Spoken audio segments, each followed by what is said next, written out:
저는 생후 5개월이 된 딸아이를 키우고 있는 초보 엄마입니다. 저의 요즘 고민은 아이의 잠투정입니다. 매일매일 잠들기까지 울고 또 보채고 또 새벽에도 자주 깨는 터라 덩달아 저도 수면 부족에 시달리고 있습니다. 10개월 아기면 다들 잠투정이 있다고들 하던데 낮잠도 또 밤잠도 쭉 잠들지 못하고 자주 깨서 울기 때문에 저의 일상도 쉽게 피로해지고 있습니다. 그래서인지 이 딸아이가 정말 예쁜지도 잘 모르겠어요. 산후 우울증인가 혼자 생각도 했다가 저의 모성애가 부족한 게 아닐까 또 자책도 합니다. 딸아이의 수면 습관을 잘 다지는 법과 힘이 되는 응원도 함께 받고 싶습니다.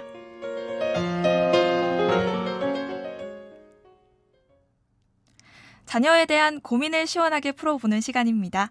내 아이를 부탁해 이 시간 함께 해주시는 순천제일대학교 유아교육학과 강숙현 교수와 함께 이야기를 나눠봅니다. 교수님 안녕하세요. 안녕하세요. 네, 사실 제가 최근에 이 사연과 비슷하게 첫 조카가 생겼어요. 그래서 사연 속 아이와 비슷한 계월수의 조카를 두고 있는데 정말 매우 크게 울더라고요.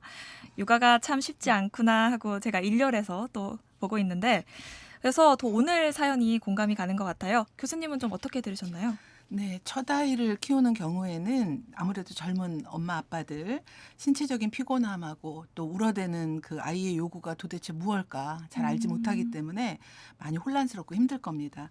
또 아이가 사랑스럽다거나 또 예쁘게 느껴지지 않는 경우도 있거든요. 그럴 때는 시간이 지나면 좀 모성애가 생기려나? 나 좋은 엄마 맞아? 뭐 이런 죄책감과 혼란함 이 마음들 다 충분히 이해가 됩니다. 현실적인 육아의 어려움 너무 크고요. 또 끝이 없이 펼쳐지는 일상의 일들이 앞에 놓여져 있거든요. 이렇게 육아 부담감에 또 불안까지 해서 스트레스를 많이들 겪습니다. 그래서 처음부터 모성애를 느끼고 또 애정적인 관계를 형성하는 게 아니고요. 아이를 점차 돌보면서 접촉도 많아지고 교류도 깊어가고 그렇게 하면서 모성애가 형성이 되는 겁니다. 조금 느긋하게 마음을 가지셔도 되겠습니다. 영아일 때는 사실 아무것도 기억하지 못한다고들 하잖아요. 사실 그렇지 않다고 들었어요. 때문에 영아기에 엄마와 함께 안정된 애착을 만드는 게 가장 중요하다면서요. 네, 중요합니다. 출생에서 약 12개월 정도까지 우리가 영아기라고 이야기하거든요. 이 시기를 우리가 말 못하는 시기다라고 이렇게 번역이 되어지는데 네. 엄마, 뭐 혹은 엄마가 아니더라도요. 주 양육자와의 긍정적인 그런 애착을 형성하는 것. 이것이 가장 중요한 그 삶의 과제가 됩니다. 그래서 엄마와 눈을 마주친다거나 또 애정이 담긴 신체 접촉을 자주 한다거나 그렇게 또 즉각적이고 민감한 그런 반응을 통해서 아이들은 아주 안정적인 또 긍정적인 애착을 형성하게 됩니다. 매우 필요하고요. 알고 보면 영아기가 정말 중요한 시기였네요. 사연의 가장 큰 고민은 아이의 수면 패턴인 것 같아요. 생후 5개월이라고 하셨는데 이맘때 아가들은 원래 잠투정이 심하다고 볼 수 있나요? 아이마다 수면 습관과 패턴은 아주 다르거든요. 모든 면에서 개인차를 우리가 인정하고 있는데요. 보통 100일경이 되게 되면은 이런 수면 습관은 잘 안정이 되게 됩니다. 그리고 6개월 이상이 지나게 되면 6시간 이상 정도 밤에 수면하는 게 정상적인 범위예요. 그리고 2, 30분 안에 잠이 들게 되죠. 이것이 이제 정상적인 범위인데요. 양육 환경에 따라서도 다르고 아이의 기질 차이에 따라서도 좀 다르게 나타납니다. 양상은. 4개월경이 되면 아이들은 엄마를 알아보게 되거든요. 그리고 미소를 짓거나 옹알이를 하거나 뭐 하면서 반응을 보이기 시작을 합니다. 이러한 반응을 보여주는 아이에게 또 엄마는 보호 본능을 느끼게 되고 애정을 형성하게 되고 그러면서 이제 더욱더 애착이 깊어지게 되죠. 이런 수면 습관과 애착이 형성이 잘 되지 않으면 좀 덜 되면 아이들도 힘들고 또 모성은요 몸과 마음이 아주 약해진 상태에서 충분한 애정으로 양육하기가 어렵습니다. 그리고 상호 교류도 제한적일 수밖에 없는 거죠. 그럼 아이의 이제 수면 이야기부터 좀 해볼게요. 아이가 안정적으로 깊은 잠을 잘 수 있도록 도울 수 있는 방법이 좀 따로 있을까요? 네, 잠투정으로 잠들기가 좀 어렵다거나 또 자다가도 몇 번씩 밤에 깨어서 엄마가 지치고 또 이것이 이제 부부 간의 갈등이 되기도 하거든요. 네. 이럴 때는 가장 먼저 그 아이의 기질 그리고 수면 습관, 패턴을 파악하는 것이 중요해요. 그냥 아이가 심하다 이 정도가 아니라 도대체 언제 또 어떤 상황에서 또 몇 시간마다 이러한 그 부적응 행동이 나타나는지 이것을 한 일주일 정도 주의 깊게 관찰을 해주시고 수면 습관과 패턴을 기록해 두시는 것부터 시작을 하셔야 되겠습니다. 그리고 나서 수면에 도움이 되는 그런 편안한 환경을 제공해 주는 거죠. 관찰을 바탕으로 해서 아이들이 보내는 수면 신호가 있거든요. 뭐 눈을 깜빡거린다든가 초점이 좀 흐려진다거나 하품을 한다거나 이런 행동들이 보이게 되면 방의 조도를 좀 낮춰주신다든가 반복적이고 좀 조용한 음악을 틀어주신다거나 부드러운 담요 또 아이가 이렇게 포근함을 느끼는 인형 이런 것들 함께 자도록 유도해 주시는 그런 방법들 쓰실 수 있겠습니다. 말씀 중에 기질을 언급하셨는데요. 자녀의 타고난 기질을 부모님께서 이제 파악을 해야 된다는 건데 어떤 방법으로 좀 파악해 볼 수 있을까요? 네, 2011년 그 타임지에서 선정한 세계에서 가장 영향력 있는 100인 중에 한 분으로 유아교육자이신 하이드 머커프라는 분이 선정이 되셨는데요. 네. 이분이 이렇게 이야기를 했어요. 아이들이 태어났을 때 부모가 꼭 해야 할 일, 바로 그것은 아이의 행동을 유심히 살펴보고 행동 유형에 따라서 지도해야 된다. 그런데 그런 행동 유형은 한 4가지 정도로 살펴봐라. 이렇게 이야기하셨거든요. 첫 번째가 내 아이가 활동적인 아이인가 하는 거고요. 새로운 환경에 잘 적응하는지. 그리고 세 번째는 다른 사람과의 적응은 쉬운지. 그리고 네 번째가 생활 패턴은 규칙적인가 혹은 불규칙적인가 이렇게 4가지 형태를 한번 살펴보라고 이야기를 하고 있습니다. 그래서 활동적인 아이인 경우에는요. 좀 덜 자고 움직임이 굉장히 큽니다. 그리고 흥미가 많아요. 그래서 탐색을 막 즐기거든요. 그래서 이러한 아이에게는 오히려 충분한 휴식을 하게 해주셔야 됩니다. 네. 그래서 잠자기 전에 조용한 음악, 또 온수 목욕을 한다든가 차분하게 그림책을 함께 읽는다든가 그런 활동을 해주셔야 되고요. 낯선 환경에 잘 적응하지 못하는 아이인 경우에는 서서히 환경 변화를 주셔야 됩니다. 억지로 환경 변화를 주시면 거부감을 느끼게 되거든요. 그리고 다른 사람과 적응이 좀 쉽지 않은 아이들도 있거든요. 낯선 이에 대한 불안이 큰 아이들이 있어요.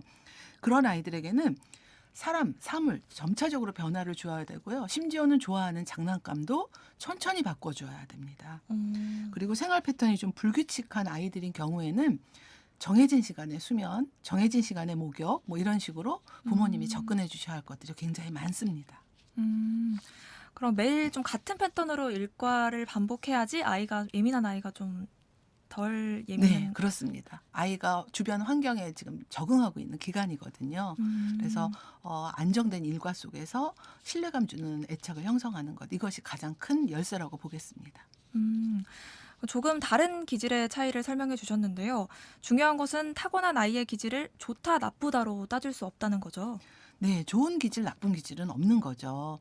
그리고 기질과 성품을 고려한 그 양육 방법 이것이 이제 우리에게 있을 뿐입니다. 아이의 기질에 따라서 양육 스트레스의 경중도 달라지거든요. 네. 그래서 기질에 맞는 육아 방식을 취하는 것 이것이 이제 어머님들이 찾아가야 할 열쇠가 되겠죠. 결국 기질을 잘 이해하고 있다면 아이의 울음이 어디에서 오는지 알 수 있으니까 엄마로서는 확실히 덜 답답할 것 같아요. 네, 아이의 기질을 파악하시면 육아가 훨씬 쉬워집니다. 그리고 또 쉬워지는 것뿐만이 아니고요. 남과의 비교도 덜하게 되죠. 그래서 이것이 나에게 오는 이상한 스트레스가 아니라 내가 잘 헤쳐나가고 이루어내야 할 그런 육아 과제다라고 인식하게 될 수 있거든요. 특성이 다르다고 해서 자라는데 아이가 큰 문제가 있지 않습니다. 사람마다 모습과 성품이 다 다르잖아요. 그것처럼 아이들에게도 기질과 성품이 다 다르게 나타나요. 남과는 물론이고요. 형제들 간에도 굉장히 다릅니다. 그래서 부모가 아이의 기질을 잘 이해하면 양육이 훨씬 수월해진다고 말씀드릴 수 있을 것 같고요. 이런 기질을 잘 지켜보시고 그 기질 안에서 개성, 그 아이가 갖고 있는 개성, 가능성, 강점, 잠재력 이런 것들을 길러줄 수 있는 양육 방법 우리가 찾아가야겠습니다. 그리고 사연 속 어머님께서 아기가 밤에 자주 깬다고 하셨는데요. 한밤중에 깨는 아이는 좀 어떻게 달래야 할까요? 네, 밤에 자다 깨면 뭐 서로 일어나서 아이를 돌봐주기를 바라고 특히나 네. 맞벌이 부부가 많은 요즘 현대의 젊은 엄마 아빠들 간에는 이 양육 방법에 의한 논의들이 많은 것 같아요. 누가 되었건 먼저 밤에 자다 깨면 아이가 불안해서 그런 거거든요. 그래서 엄마가 네. 옆에 있다, 아빠가 옆에 있다, 이렇게 목소리를 들려주면서 부드럽게 토닥여주고 아이가 다시 편안히 잠에 잘 수 있도록 해야 되겠고요. 이것을 어느 한쪽이 맡아서 하는 게 아니라 교대로 협력하면서 이렇게 음. 진행해야 될 것 같습니다. 그리고 이게 이러한 그 잠수면 수면 습관은요. 잠투정이 벌어지는 것이 한 번에 되지 않아요. 네. 보통 한 일주일, 약 2주일 정도까지 이렇게 노력을 하시면 안정화가 되거든요. 네. 그래서 수면 패턴을 잘 잡아갈 수 있도록 부부가 함께 도와가면서 또 새로운 수면 습관을 형성할 수 있도록 협력을 해주시면 좋겠습니다. 그럼 기질을 파악하고 수면 패턴을 익힐 수 있도록 환경을 갖춰가면 좋다 이렇게 말씀해 주셨는데요. 어머님께서는 양육의 어려움으로 내가 모성애가 좀 부족한가 자책하신다고 하셨어요. 육아를 어려워하는 어머님께 해주고 싶은 이야기도 좀 있으실 것 같아요. 네, 어머님, 저는 유아교육을 30년을 전공을 했잖아요. 네. 유아교육을 전공하고 시집 가서 얼마나 아이를 잘 길렀을까 생각이 되시죠? 네. 저도 똑같이 고민했습니다. 제가 어, 정말 네. 좋은 엄마일까? 모성애 기를 수 있을까? 뭐 이런 음. 고민했었어요. 육아의 어려움은 한 단계 한 단계 계단씩 올라가면서 잘 헤쳐가면서 육아의 자신감을 회복하는 것이 중요하다고 생각을 합니다.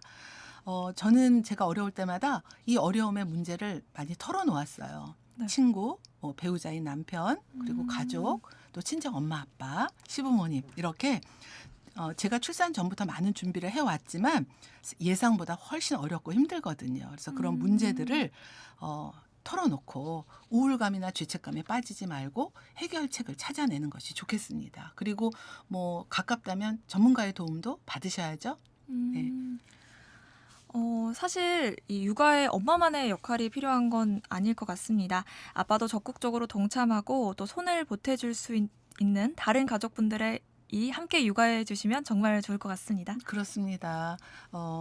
이렇게 그 어려움의 문제를 털어놓았는데 아무도 받아주지 않는다면 그다음 해결책은 안 나오겠죠. 네. 그래서 그 다음에는 이렇게 털어놓고 나면은 아마 그런 공감을 느끼는 이웃들도 많을 것이고 또 그것을 이해해주는 가족들이 있을 거예요. 그럴 때 서로의 어려움에 대한 소통을 나눌 수 있는 공동체를 형성하시는 것도 좋고요. 또 이렇게 부담이나 어려움을 공감해 주는 것만으로도 도움을 나누는 기회가 됩니다.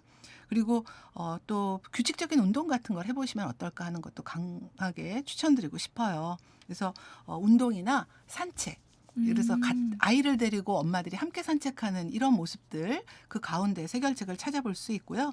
이렇게 운동과 산책을 통해서 세로토닌의 분비가 활발해지면 기분도 좋아진다고 합니다. 그리고 이렇게 기분이 좋게 네. 되고 건강해지면 마음도 건강해질 수가 있겠죠. 그럼 육아 자신감도 회복될 수 있고요. 네, 무엇보다 이제 부모님 모두가 다 노력해야 될 것 같습니다. 네, 네, 오늘 말씀 잘 들었습니다. 고맙습니다. 감사합니다. 지금까지 순천제일대학교 유아교육학과 강숙현 교수와 함께했습니다.